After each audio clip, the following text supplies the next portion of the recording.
dusome mu gitabo cya Zaburi ibice 11 murongo wa 3. Zaburi Pastor Bishop Sandrine aramfasha nanone mwese microphone.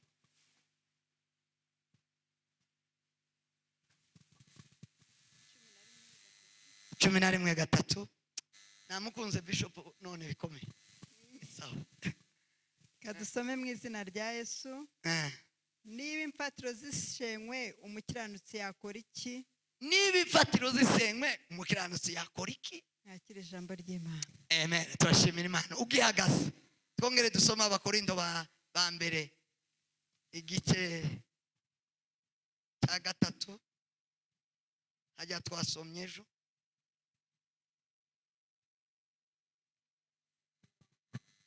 Igice cya 3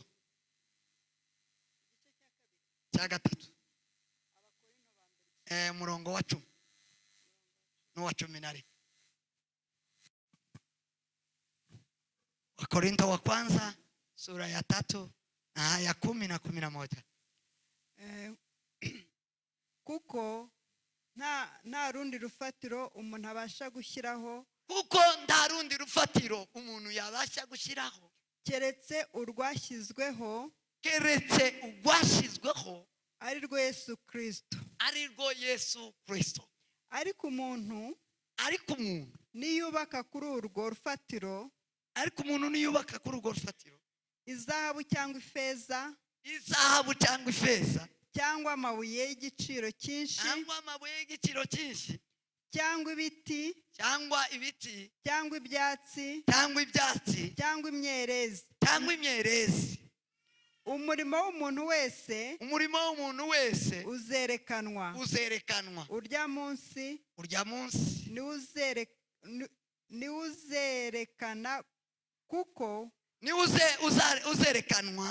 kuko uzahishuzwa umuriro. Kuko uwo murimo wose uzahishuzwa n'umuriro.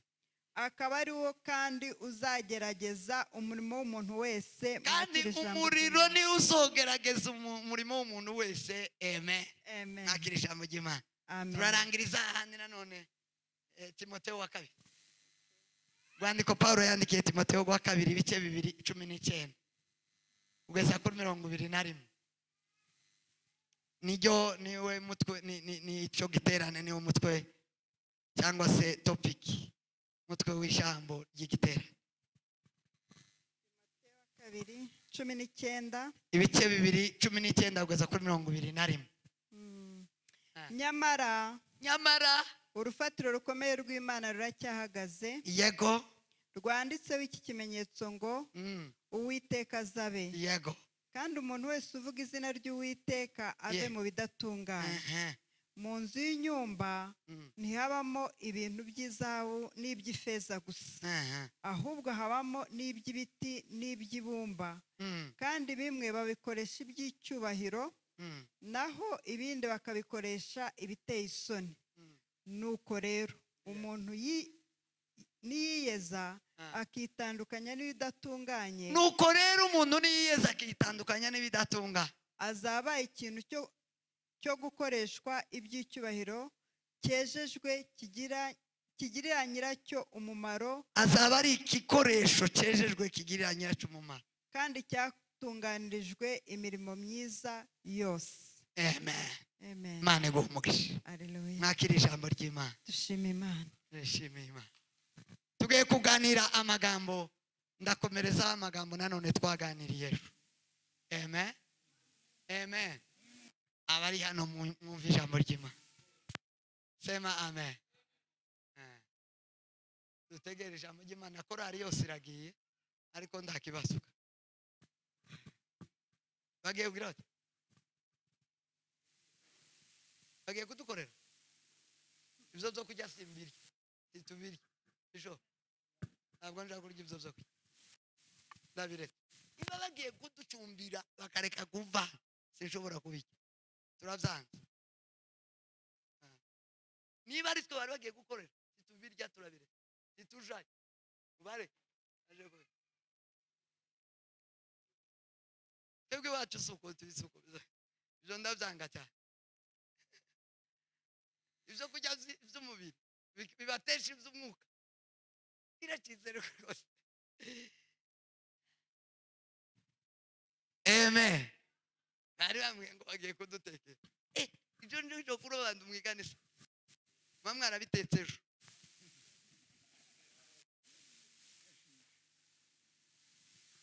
Sema amen. Amen. No muwanje ndaho uzusohoka mwiganiza ngo agiye guteka. Iyo asohotse sino bankibiri.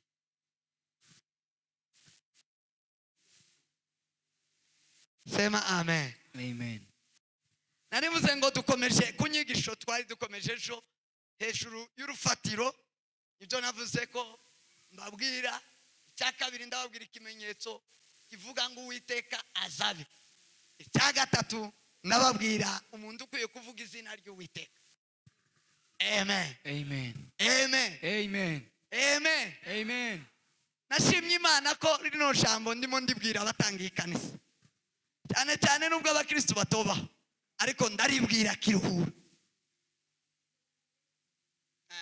No namwigishiriza mu wiwe n'umugore we. Akaba ari bo mubwira rino jambo n'abandi batangizanye. Sema amen. Amen. Ikibazo dufite muri iki gihe ni umusingi. Ikibazo dufite si ibyo twubatse. Ibyo kubaka nta kibazo bifite. Ani ngora. Ariko aho bishinze umusingi wazo ndiyo ngora. Msingi ndiyo shida. Lakini yale yote aliyowekwa juu ya msingi si shida.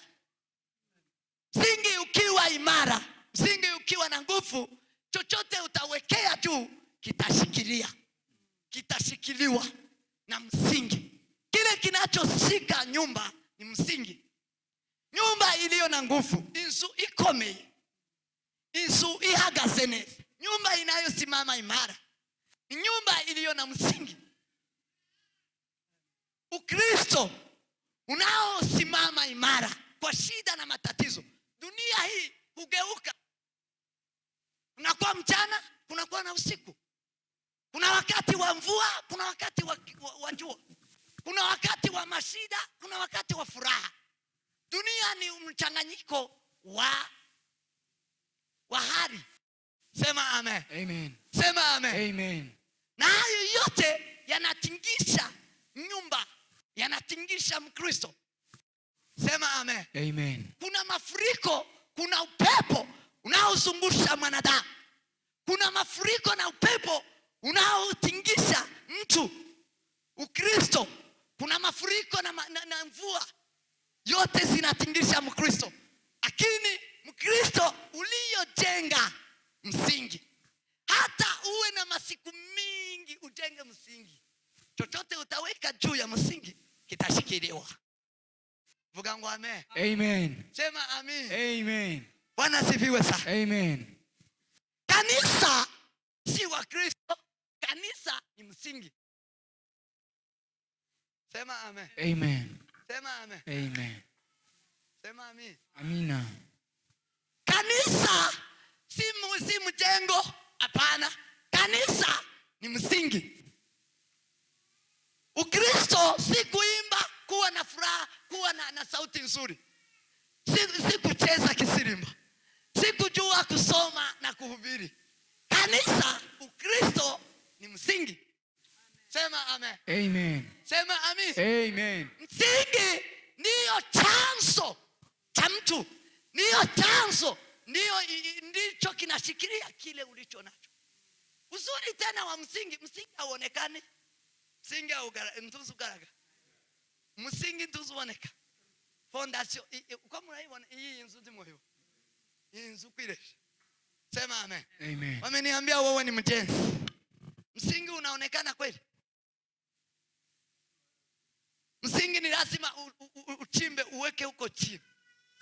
Chini kabisa, isionekane. Nyumba haiwezi kubomoka kwa sababu umeiwekelea juu. Kile kitasababisha nyumba ibomoke ni msingi. Amen. Amen. Amen. Amen. Ni hivyo na Wakristo. Ni hivyo na Ukristo. Ukristo, ukiona mtu amebadilika. Ukimuona nyuma ya miaka 2 amebadilika, jua ya kwamba shida ni msingi. Mahali kulikuwa kumejengwa vibaya ni msingi. Ukijenga msingi vibaya, ni lazima nyumba hiyo ibomolewe, itaanguka bila shaka. Sema amen. Amen. Sema amen. Amen. Msingi wetu ni nini? Msingi wa kanisa hili la Overcomers ni nini? Sema amen. Amen. Sema amen. Amen. Paulo akazungumza, akawaambia msingi ulio bora. Kile Paulo alikuwa nacho ni msingi ulio bora. Mengineyo hayana shida sana. Hayana shida kabisa. Sema amen. Amen. Ukifika kwa kanisa, naweza uliangalia hivi, unaona msingi. Hawa hata wapande kiwango gani, watashushwa tu, wataanguka. Hizi nzu za mahitaji, hizi gorofa. Sasa kama unataka kujenga gorofa, ni lazima ufanye msingi ulio mbali, msingi chini kabisa, mrefu, ili ushikilie gorofa. Sema amen. Amen. Nyumba ya chini na nyumba ya gorofa, msingi ni tofauti, si ndio? Kama mnataka kwenda mbali, jenga msingi. Hata nao wajengao, msingi ndio una pesa nyingi, si ndio? Ndio una gharama. Vingine hakuna gharama. Sema amen. Amen. Msingangane sana na vyombo, ngangana na msingi. Msingangane sana na mapastors. Eti nataka kuwekea watu wakfu. Hapa. Hiyo si ya muhimu, si ya kukimbilia. Sema amen. Amen. Sema amen. Amen. Gapa. Si majina. Ngangana gharama yako yote, nguvu zako zote, weka kwa msingi. Fikiria msingi kuliko kufikiria viti. Fikiria zaidi msingi wako ni nini? Msingi wako unajenga kwa nini? Sema amen. Amen. Sema amen. Amen. Paulo aliwaelezea hao watu kwa sababu ya shida 2. Paulo yabwiye aba bantu kubera ibibazo bibiri bari bafite. Amen. Amen. Ikibazo cy'Abakorinto bari bafite, bari abanyakamere, bari abanyamubiri. Cyo cyatumye ababwira hejuru y'umusingi. Asanga n'abanyamubiri si abanyamwuka. Aravuga ngo nje kuganira namwe nk'abanyamubiri, nje kuganira namwe nk'abana batoya, muzamuganira nabi. Sema amen. Amen. Yeme ko murabasobanurira. Asigaye bataka. Asante. Asante. Noneho rero aganira nabo. Pastor ni utawegera uriye. Sinakubwiye ngo nawe wana. Ako sawa? Uko sawa? Roho Mtakatifu anakupamonia. Changanya tu. Sawa. Goera ko waranterina. Biblia yatuwe Paulo ahugura abwira Abakorinto hejuru y'umusingi. Yabasanganye ikibazo cyitwa kamere. Kamere bari abanyamubiri, bari abantu ba kamere, ngo bari babuzuyemo n'ishari n'amahane. Ikintu kiza kigaragaza cyambere ko umuntu ari mubisi akiri umunyakamere ni ishari. Ejo niko naba. Ishari riraruta kuroga. Tawuzuroga atarabanje mu ishari. Niyo jambe. Abanyeshari bose n'abaprofeseri mu kuroga nibo bambere bari imbere y'abarozi. Mundu w'ishari, mundu udakunda kubana n'abandi, mundu udakunda kwegerana n'abandi, mundu udakunda gufashanya. Ishari nukutegerana n'undi, nukutagira urukundo, nukutashikiria umuntu mwingine. Kaza wikunda gusa, kaza wikunda. Abantu bakunda amacakubiri, bakunda gucama abantu. Abanyeshari kibaza bishimira kuzamuka ku wundi, tiyogenda ngo azamura undi. Oya tiba abanyeshari mwaguteza imbere tibibaho. Sema amen. Amen. Ahubwo azasenya, azayamagenda gusa afite agatima. Uyu muntu ageze kuri hawezi ndibaza akuna kushirikiana. Shari ndiriza ryemera ko abantu bahura. Niyo bazabiyongora akazakenera ngo ibintu byose byiza bimubeho. Niba Bishop Kiruhura yaraje hano kubwishari tazotera imbere n'umunyakamere.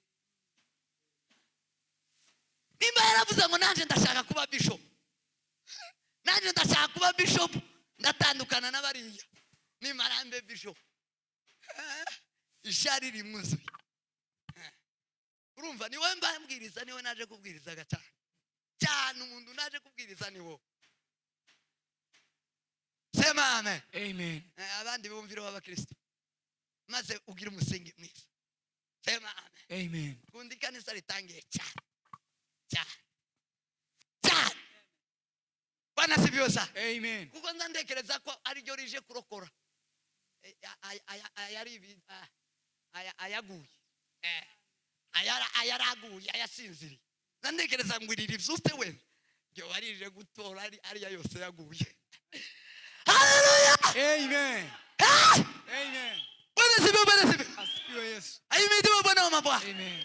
Atukuzwe Bwana wa mateka. Amen. Amen. Amen. Amen. Niba mese mosa, niba aya makanisa yose ya Gidurani muba musa mu mikorere, mu migendere, mu mivugire, mu miririmbire, amakanisa yose apanze kimwe, muzogende mwese mube rimwe. Tacho mwarakoze. Niba numera kawa ukamera nka Jerusalem, usenye hano uje muri Jerusalem cyangwa uje muri wa, nimba utari umunyamubiri. Sema amen. Amen. Wese sikiwa. Hallelujah. Hallelujah. Amen.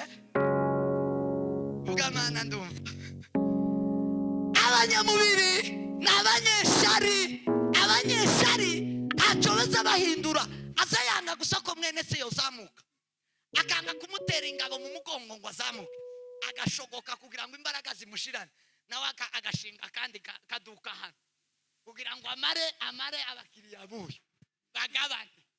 Abanyeshari n'amakanisa ni kwa mese bunyine ari mu gusohoramo kugira ngo apunguze imbaraga za ishari, agatibuye imbaraga za agashira kanda, akagira ngo arebe kwa kuru nawe uzoshira kubera uri umunyamubiri. Itorero ntabwo ari itorero ry'abanyamwuka, n'abanyakamere. Sema amen. Amen. Sema amen. Atukuzwe.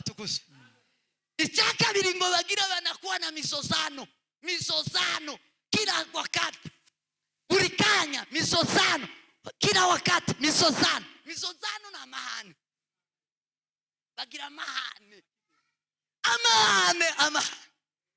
Indababwiye niye Mana muzamurira gukorera mwagiza amahane. Yahe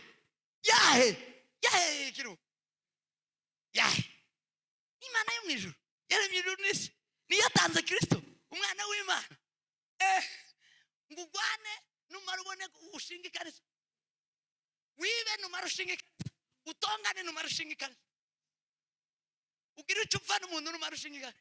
Ejo bundi navuganye n'umuntu muri Amerika, arambwira ngo takicumbikana na pastor none ngo agiye gufungura ikanisa. Namwe ngo ugiye gufungura ikanisa ryane ngo ry'Imana uri gifu gisa n'abantu keretse ari ryo kwaso kwa nyoko, ndufungura rya nyoko kandi nyina yarapfuye. Ufungura iryo kwa nyoko, ariko rya Yesu Kristo ngo ndibumvikanye n'umushumba none ngo ugiye gufungura ikanisa. Si ikanisa yahe abanyamubiri, naho nibo muzobabona naho bazabagaragara. Abanyamubiri ngo sabanyamwuka, yamambwira ngo ngiye kuganira namwe nk'abatari abanyamwuka. Sema amen. Amen. Sema amen. Amen. Ngiye kuganira namwe nk'abantu bakamere bagicari n'amahane, irari ryabuzuye, nibo ningiye kuvugana nawe. Sema amen. Amen. Atukuzwe amakosa. Amen. Ahimidiwe Bwana wangu. Amina. Amen. Haleluya. Aya makanisa yose kiru yose umuntu azabombora akaza ngo aje kwireka. Umukora arazabombora yamara akaza kwireka. Tubone ibi wakoze. Ibi bunyi umaze gukora. Nibyo wadizikora, nibyo bano bazakora. Wajana ugira jayo. Kuri uri muri wadi. Uri muri Jerusalem. Uri muri ari amakanisa yanyu. Watuzanya hano gusa ariko tuyarimo hagati. Mico y'abanyamurenge mwazanye mwikanisa. Sandrine n'Imana igumuke. Umukozi mwuka wera. Sinabwiye ngo nje nzambabwiza gukura. Ndaje hano rimwe gusa.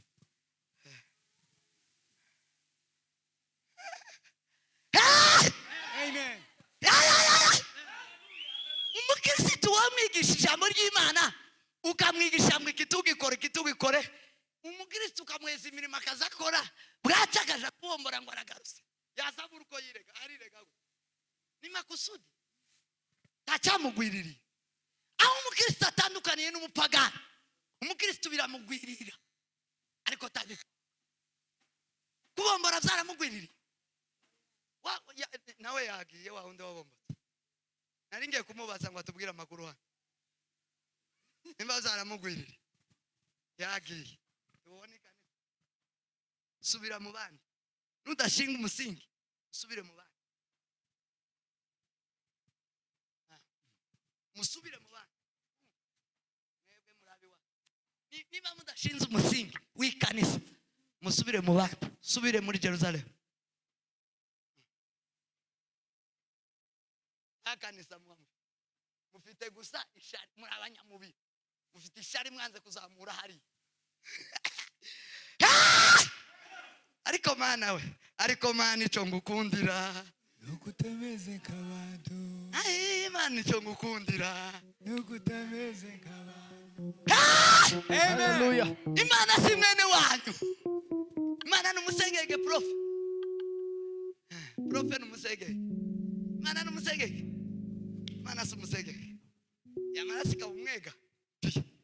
Imana numukenya. Mungu ni Mkenya. Hapana. Ni Mkenya? Hapana. Si Mkenya. Asante. Imana si Mkenya. Mungu ni Mungu. Mungu ni Mungu. Mungu ni yule. Jana hata leo. Yeye habadiriki. Yesu. Yeye ni yule. Mungu ni Mungu. Mungu ni yule. Jana hata leo. Yeye habadiriki. Yeye ni yule. Haleluya. Haleluya. Itorero rya mbere ry'intumwa y'Imana data. Ntabwo nyigeze riturikora nka bene ibi bitodoko.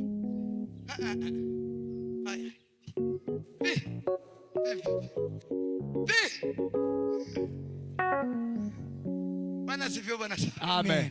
Bwana sivyo bwana. Amen. Kandi Imana ni irya tigeze ihinduka. Tihindutse ubu nyine nguko habayeho ubuhunzi hano. Tihindutse. Sema amen. Amen. Sema amen. Amen. Nari mbabwiye ngo umukristo atandukaniye n'umupagani. Bibiliya ijambo ry'Imana Yesu yarababwiye arababwira ngo ushaka kunkurikira ngo niyiyage. Yikorera umusaraba ankurikire. Yiyange ari ibishaka gufasha umubiri wawe ariko bitajanye na Bibiliya. Azabwanga ngo ahubwo norengana kimwili narangiza ngafaidika kiro akavuga ngo sinobombora nubwo mbuze faranga zo gukora nubwo kwa mabukwe banyanze ariko umukobwa kankunda singubombora dumukirisitu nubwo umukobwa yaragize iminsi yarahebuye uzumupatanisha akabaramubonye akamubwira ngo babombora akamubwira ngo nubwo narimbuza umugabo narimutegereje iminsi naramuzi ariko dumukirisitu sinobomboka genda iyo ngiyo nanone uko wabuze nawe ntuhari. Ninde mukobwa wo bivuga gutyo aririmba ikora Tawe. Tawe Kristo rero nta bukristo buhari, nta musingi. Umusingi ni ikintu gituma utanyeganyega, ni igituma utanyeganyega. Niba umukobwa yose akakunyeganyeza, niba umuhungu yose akakunyeganyeza, hakuna msingi, hauna msingi, na rufatiro, hago. Ariko ufite urufatiro biza bikanyeganyeza. Bibiliya yavuze ngo ejo twarasomye Matayo, Yesu abwiye abigishwa, arabwira ngo umva aya magambo wese akayakomeza ngo azamera nk'umunyabwenge wubatse inzu yiwe ku rutare, imvura iragwa, imivira iratemba, nk'umuyaga urahuha. Umva ibyo bintu byose ngo byikubita kuri iyo nzu, ngo iyo nzu tiyako ngo yarishinze, kubera ko yarishinze ku rutare. Haleluya, Amen. Amen. Ubuzima buza buhinduka bene da, ubuzima burahinduka. Niyo kawaida y'isi, sema amen. Amen. Iby'isi byose bigira amababa nuko tuyabona. So kwarika none iwawe ejo bitamba amababa zose, bikama biguruka ukamusigara uko wakaba. Sema amen. Amen. Iyo udafite umusingi uzuja kubyitanga, bagira ngo ubyitange bikaguhitana, ubugingo bwawe bukagenda. Bwana asifiwe sana. Amen. Asifiwe mukozi. Amen. Ahimidiwe Bwana wa mabwana. Amen. Yobu wari waragize umusingi. Sema amen. Amen. Sema amen. Yaragize umusingi ngo baramubwira ngo abana biwe barapfuye. Yamavuga ngo Uwiteka niwe wamuhaye, ngo izina ry'Uwiteka nirihabwe icyubahiro. Ariko abubu gupfusha gutya, yapfusha akamaboroga agasara, akavuga amabwa, akavugishwa, agatongana n'abantu ngo ni we wandogeye umwana. Akamagenda atongana n'abantu bose ngo ni we wandogeye umwana. Akamufura bagatongana bakagwa. Nta musingi. Haleluya. Baramubwira ngo Yobu we, inga zawe n'ingamiya zawe abakarutaye barazinyaze gutya, barazitwaye, barazirengwiriye mu kibira, barazishaye. Yobu ngo bapfe kumubwira ngo abakarutaye, yamavuga ntiyasubiyemo ngo abakarutaye. Uwavuze abakarutaye n'uwamuzaniye ayo makuru n'uwabitse. Ariko ngwiwe ngo aje gusubiza, yamavuga ngo Uwiteka niwe wazimbaye, ngo niwe uzisubiranye, izina ry'Uwiteka rihabwe icyubahiro. Ngo umusingi. Ayi duweze sitiwa. Haleluya. Zaburi 16 umurongo n'imbaro wa 4. Ngaho umuhandebere Pastor Kasuku. Bibiliya iravuga, sema amen. Amen. Dawudi aravuga ngo nashize Uwiteka imbere yanjye ngo kugira ngo ntazanyeganyezwa. Ngo namushize iburyo bwanje kugira ngo ntanyeganyezwa. Sema amen. Amen. Sema amen. Amen. Atokoze mukozi. Amen. Yesu wera mwisho. 16 16 na umurongo 8. Zaburi. Nashize Uwiteka imbere yanjye. Nashize Uwiteka imbere yanjye. Iteka. Kuko ari iburyo bwanje. Kuko Uwiteka ari iburyo bwanje. Sinzanyeganyezwa. Amen. Tatonyeganyeza. Tagihari. Umusingi nuguhesha kutanyeganyeka. Kama unababaika rohoni mwako, kama unaenda ukibabaika, hauna msingi. Kama ukienda ukitangatanga, hauna msingi. Kama unaenda hivi, hauna msingi. Sababu kama hauna msingi hauwezi kuimarika. Iyo udafite umusingi, tiwohagarara wewe, tibikunda gapa, tibibaho. Ntabwoge.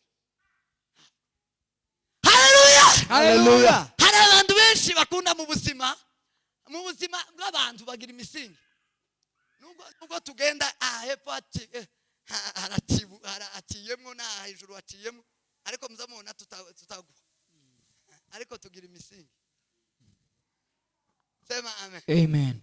Sema amen. Amen. Tugira imisingi. Urebe inzu, uko inzu tubona kwishinze, umuyaga woza woyitwara ikagwa. Ariko kari agahungu kubiwa uko genda hano umuyaga toro akagira umusingi. Ni Yesu wenyine wawuhishe, arawugira. Sema amen. Amen. Sema amen. Amen. Umusingi iyo bavuga ngo umusingi nico wiringiye, naho ibyiringiro byawe biva. Sema amen. Amen. Naho ibyiringiro byawe biva. ibyiringiro byawe nimba biba ku bantu uwo ni umusingi wawe. Sema amen.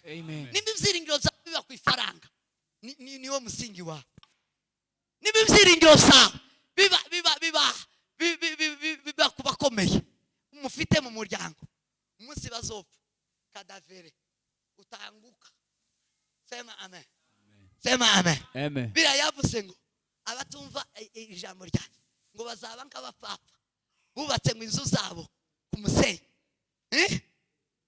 ngo imvura iragwa imivira atemba ngo umuyaga urahuha ngo zikubita kuri yazo ngo kugwa kwayo kwayazo ngo kwabaye kunini. Sema amen. Igitwa muri mukona kora arigwa ikami yarara tubona ngo uyu wabomboye nimba barabakora bararaye uko utaco ni ibintu by'amadini ntaco pastor yakoze. Nagize ngo ari ikintu cyakora cyane ntacakore ni binyoma simba mbabwira ukuri mbabwiza ukuri bisho kindasambura cyangwa kindubaga yeme uko wari cyo mwabonye cyakoretse ni iki gikoretse nuko ari kibaye ni muvuge ni mwanga cyaba muvuge cyangwa nta kintu kibaye kuri bari abasore bombi timonye ko bagiye bombi bari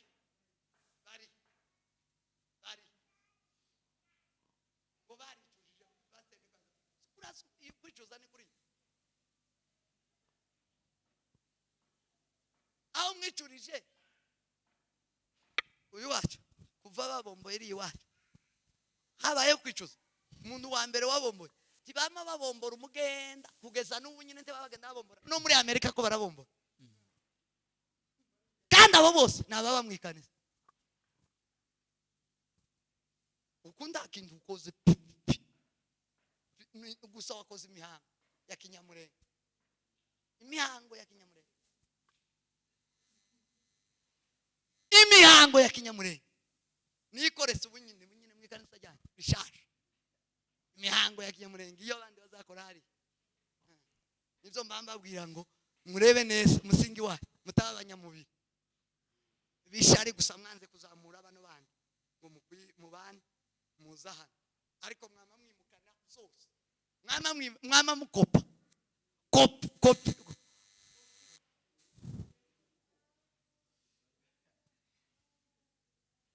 kopi kola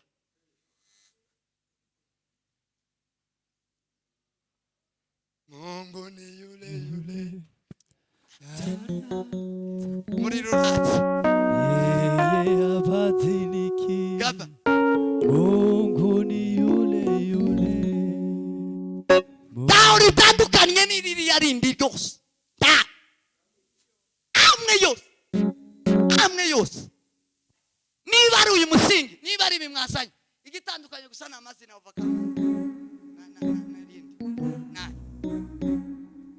ariko imisingi uracyari wa wundi w'ibikenye uzokunduka uzoshi. Sema amen. Sema amen. Sema amen. Atukuzo mko yego ai video bana mabo. Hallelujah. Amen. Kuyana nuguhindukira nukwicuza iyo umuntu yicujije azayicuza ku kintu kimugwiririye atarateguye ariko icyo wateguye tuzawicuza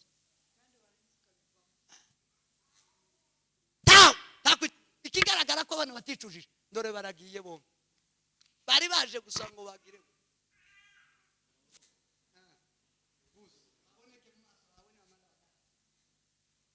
iki ni kigaragaza neza ikinyamubiri ni kinyamurenge si kinyamubiri gusa kinyamurenge nimba mukira abanyamurenge ndi muri abakristo abakristo uragira muri azaza kuduhindura kutaba abanyamurenge tugahinduka abakristo.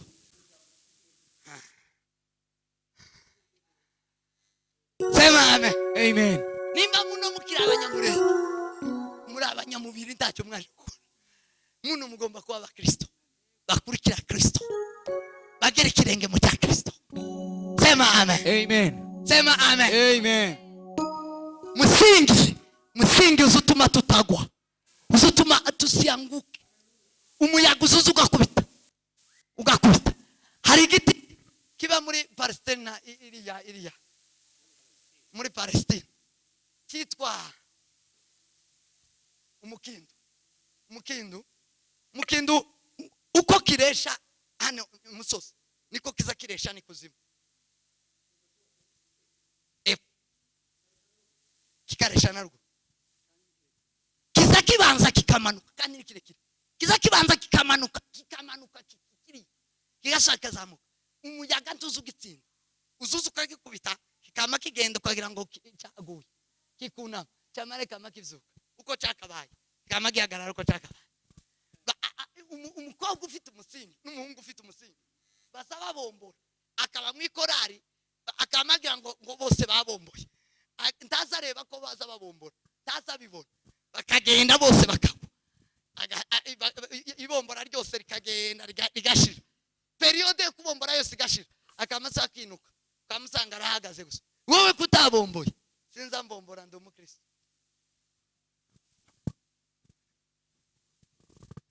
Kubomboka ibi wakoze tibibaho papa, ubike tibiba mu ikanisa rya Kristo, tibibaho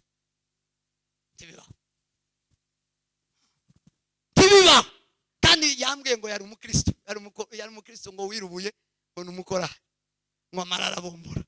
Ayiwe umukristo wirubuye umukristo azabombora. Ta misingi batwigishije kuza mu ikanisa ariko tibatwigishije umusingi. Mwamagaye abantu ngo baze mu ikanisa kandi nawe urashaka ko baba gusa mu ikanisa ariko nda musingi. Nico gituma ukora ibingibi byo kubahenda ukura muhenze. Murahendanye ariko muri ibihumbi murahendanye mwembi. Araguhenze uraje ngo yishujuramo abari none aragutaye mu ikanisa, aragiye n'umugore we. Nawe uramuhenze ngo uramubabariye ngo uramubohoye, nawe nuko murahendanye mwembi. Kunuguhendana kwa watu babiri kubera iki? Hakuna msingi ulio bora. Msingi wetu ni Kristo. Sema amen. Amen. Sema amen. Amen. Ejo twasezeranye ko mbabaza ngo se Kristo ninde? Kristo ninde gapa?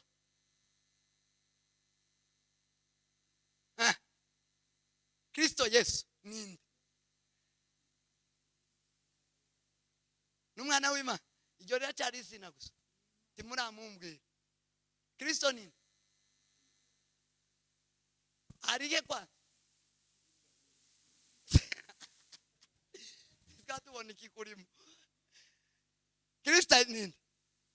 Kristo Yesu umwana w'Imana, Emmanuel. Mutaguma kumbwira ayo mazina yiwe. Ni Kristo, izina ryiwe ni Yesu, ni Kristo, ni Emmanuel, ni umwana w'Imana. Ngambwira Kristo ubu nyine wo dufite ninde? Nibona nabwiye ngo mbaza bombe kuko ari biwa.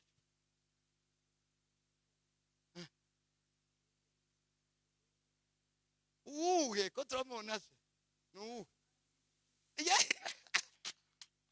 timwanguva mama mchungaji. Kristo ni kandi nababwiye ngo ndamaje Kristo ni ngo ni Yesu. Nababwiye ngo mureke icyo ndabizi ni Yesu, ni Kristo, n'umwana w'Imana. Mumbwire kandi uretse ibyo ari mu mitima yanyu. Ukokora mumbwira ko ari mu mitima. Dore n'umukobwa waragusetse.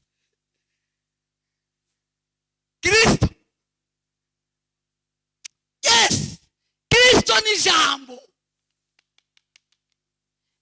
Nibazoza bakubaza ngo Kristo tukazuvuga ngo n'umwana w'Imana, bereke Bibiliya. Kristo ni Ijambo.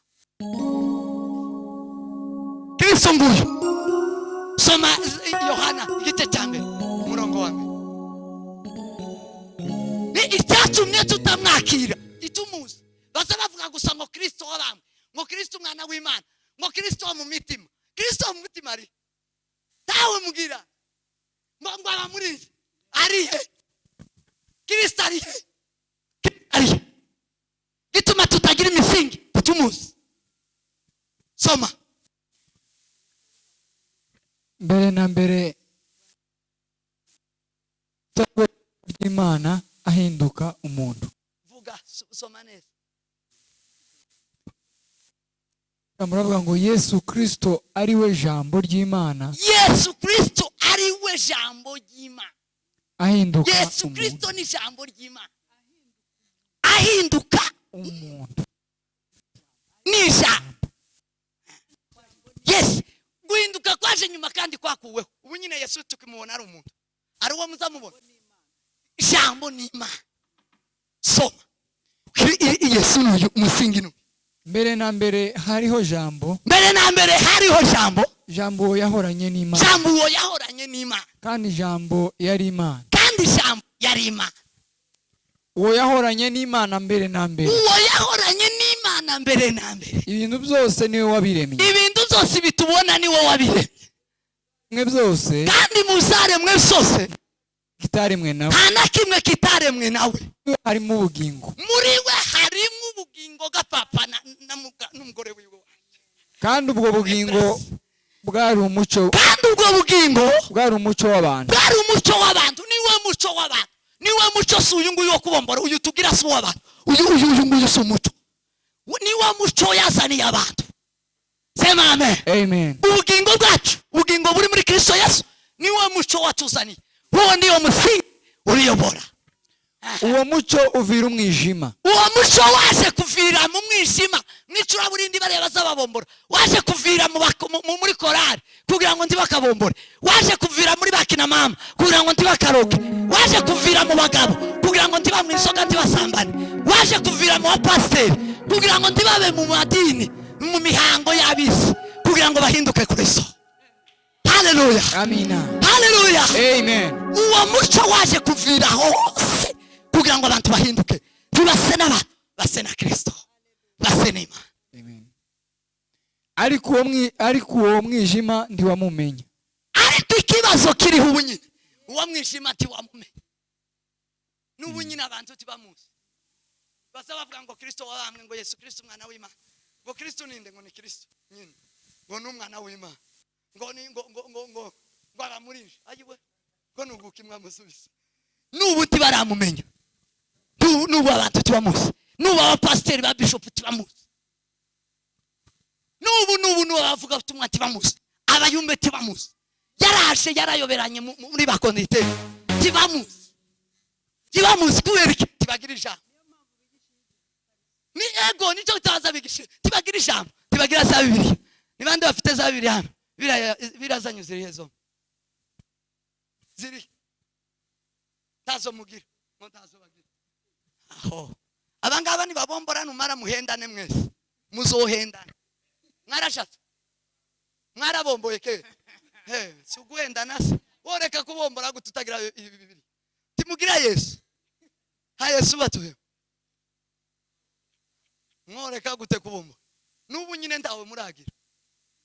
Yesu ntimwumvishe Yesu tuvuze.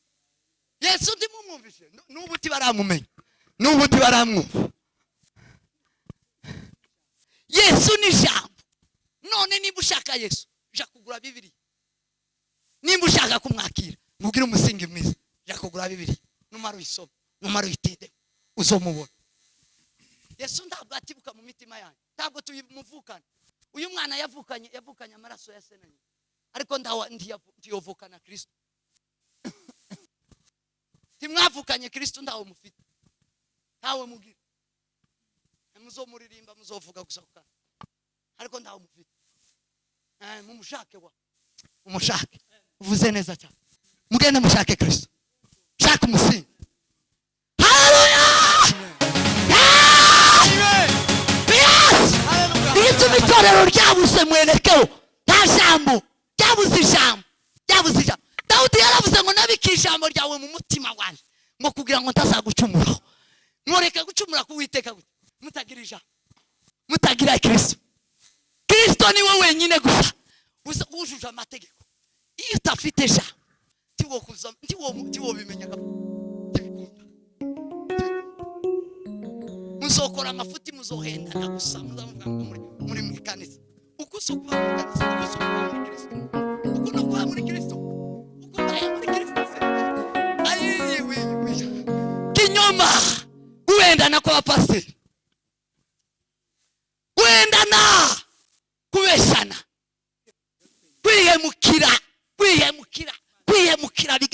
kwihemukira ukiyita ukima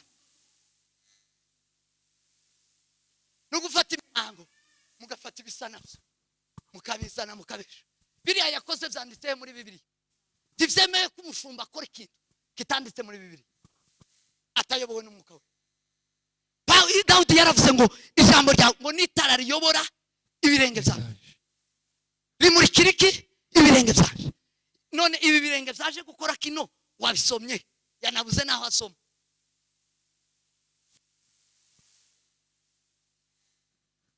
Mwabisomye hehe mwabisomye. Izo umushumba akora tarabikora yobowe niki ko tugida tuyobowe na Kristo. Ni Kristo tuyobora. Niba ari Kristo nguyu ni ijambo. Ni ijambo. Ijambo ryatuyoboye ryari. Ryatuyoboye ryari. Ryatuyoboye ryari. Msingi ni neno. Sema amen. Amen. Sema amen. Amen. Msingi wetu kama kanisa, msingi wa leo ni neno. Nakiri ijambo ry'Imana. Muve hasi. Muve hasi tusenge Imana. Basi turahura ni mugoroba.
Data duciye bugufi imbere yawe ma. Data turagushaka ma. Turagukeneye Mana mu mitima yacu. Turagukeneye gitare gikomeye wera wese. Mana isumba zose murengezi wacu dukuru.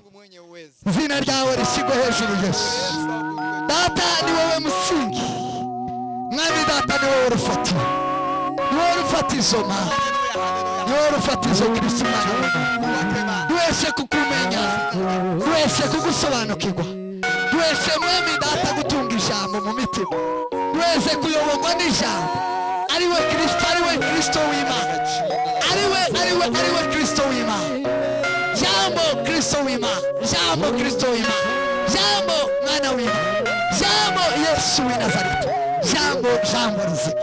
Ngwino mu bugingo bwacu tukumenye, tugusobanukirwe, twubake ku ijambo, tugendere ku ijambo, tuture mu ijambo, tube mu ijambo, duhinduke ubuzima bwacu, ubugingo bwacu buhindurwe n'ijambo. Mwana duhagarare dushikane, tudatsinzwe n'uburiganya bwa Satani, tudatsindwe mwami data n'amagambo y'abahomenayo, mwami data n'abafileto n'abahomenayo, mwami data amagambo yabo aryana akayigisebe, mwami mu izina rya Yesu.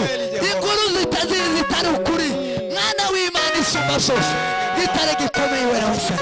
Data dukure mu kuba abanyamubiri, uduheshe gushaka mu kugushaka, tugushakane umwete, dushaka ijambo, twiga ijambo, twumve ijambo, dusobanukirwe, tubane nawe Mana.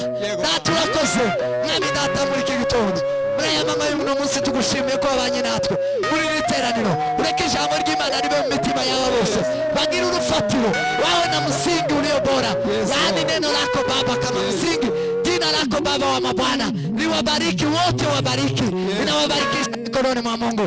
Jina lako lipewe sifa na utukufu, ni katika jina lako tunaomba na kuamini. Amen. Amen. Amen.